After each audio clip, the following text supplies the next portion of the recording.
नमस्कार दर्शकों, आपका हार्दिक स्वागत है एस्ट्रो एस बगल में। आज का विषय है माँ बगलामुखी को कैसे खुश करें। देखो, माँ बगलामुखी जो है, यहाँ खुश करने का विषय यह है कि अगर माँ अगर खुश हो जाएंगी तो आपके जीवन में कोई ऐसी आपकी मनोकामना नहीं है कि जो पूर्ण ना हो सके। तो माँ को प्रसन्न करने के लिए हमें कुछ नियमों का पालन करना होगा। देखो, सबसे पहली चीज, माँ को वो बच्चे बिल्कुल पसंद नहीं है। हालांकि सब संतान माँ की ही हैं, लेकिन बच्चे कुछ प्रिय होते हैं, कुछ कम प्रिय होते हैं। तो बच्चे वो माँ को ज्यादा प्रिय हैं जो सबसे पहले सुबह सूर्य उदय के समय पे कम से कम उठ जाएं। दूसरे नंबर पे आपको नियम अपनाना होगा कि जो लोग अपने बड़े बुजुर्गों को स्नेह करते हैं, आदर करते हैं, उन पे माँ की कृपा बरसती ही बरसती है।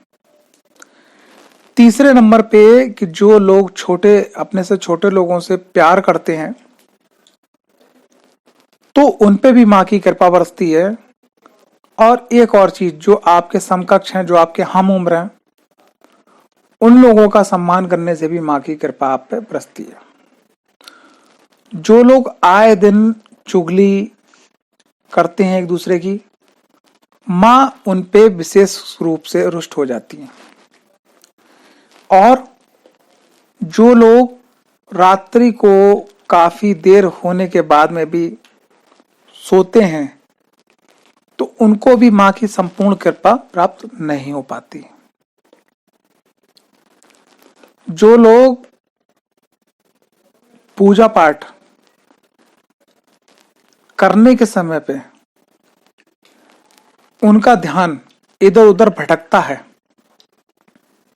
भटकने का मतलब क्या है कि आप पूजा कर रहे हो और आप अपने बच्चे को आवाज देके कह रहे हो कि भैया वो देख लो किचन के अंदर कुकर जो है वो उसकी सीटी बज रही है, सीटी गिरा दो। देखो गेट पे कौन आ गया, देखो मोबाइल पे किसकी कॉल आई है।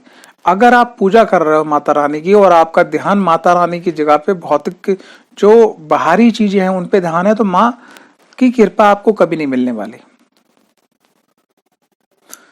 जो लोग विदाउट येलो वस्त्र पहने माँ की अगर आराधना करते हैं तो उनको माँ की संपूर्ण कृपा नहीं मिल पाती। जो लोग अपने मुख को सफा नहीं करते, मान लिया आप मंत्रों का उच्चारण कर रहे हैं, स्रोत का उच्चारण कर रहे हैं, कोई जाप कर रहे हैं माँ का, तो आपका मुख पहले सफा होना चाहिए। यानी आप पेस्ट करके मुंह साफ करके ही बैठे। जो लोग गंदे कपड़ों का प्रयोग करते हैं पूजा में, उन पे भी माँ की कृपा नहीं बरसती। जो लोग माता रानी की पूजा करते हैं और स्त्रियों का अपमान करते हैं, उन पे भी माँ की कृपा नहीं बरसती।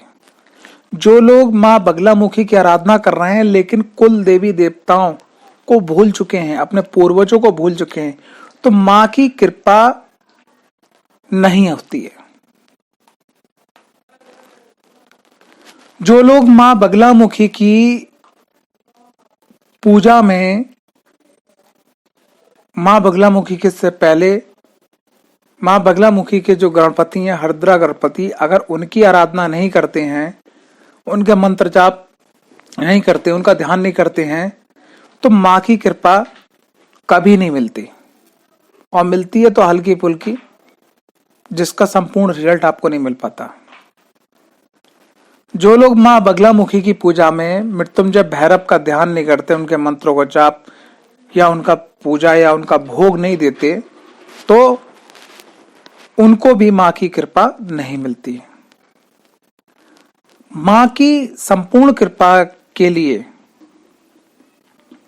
जो लोग भगवान शिव के आगे नतमस्तक नहीं होते, भगवान शिव की पूजा नहीं करते या भगवान शिव का स्मरण नहीं करते, उनकी भी पूजा संपूर्ण रूप से फलीभूत नहीं होती है। माँ बगलामुखी की पूजा में अगर हम पीला भोग अर्पित करते हैं, जैसे कि आपका बेसन के लड्डू हो गए, ठीक है, और आपका क्या बोलते हैं सोम पापड़ी हो गई, ठीक है, और आपके केले हो गए, पपीता हो गए, ठीक है, बेल का जो जूस होता है वो माँ को आप अर्पित कर सकते हैं, ठीक है। और गर्मियों के दिनों में अगर आप चाहें तो माँ के लिए जो येलो कलर की जो ठंडी कोल्ड ड्रिंक होती है, जैसे माजा हो गई, ठीक है, और भी बहुत सारी आती हैं, ठीक है, वो माँ को आप अर्पित कर सकते हैं। गाय के दूध से बना हुआ खोया अगर माँ को अर्पित किया जाए तो माँ बहुत जल्दी प्रसन्न होती हैं।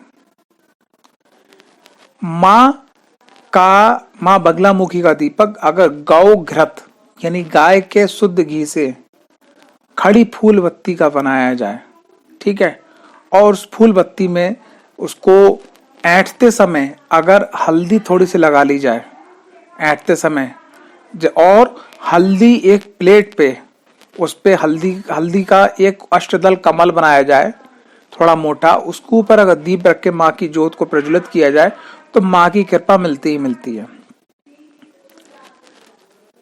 कन्या पूजन में, माँ के कन्या पूजन में अगर आप जो है माँ जो कन्याएं आती हैं उनका तिलक आप हल्दी से करते हैं, पीले वस्त्र दान करते हैं, और हल्दी डाल के अगर हलवा बनता है जिसको हलवा बोलते हैं वो कन्याओं को खिलाते हैं तो माँ बहुत जल्दी प्रसन्न होती हैं।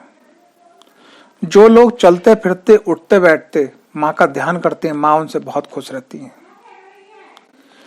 जो लोग समय समय पे माता रानी के नाम से दीपदान करते हैं मंदिरों के अंदर, खास करके उन जगहों पे जाके दीपदान करते हैं, जैसे दीपक का मतलब ये होता है कि आप रोशनी करना मंदिरों के अंदर, तब भी माँ की कृपा से आपको आशीर्वाद मिलता है और आपकी सभी मनोकामनाएं पूरी होती है, माँ खुश होती हैं। तो ये कुछ महत्वपूर्ण जरूरतमंद जानकारी है कि जिसको आप करके माँ की आप संपूर्ण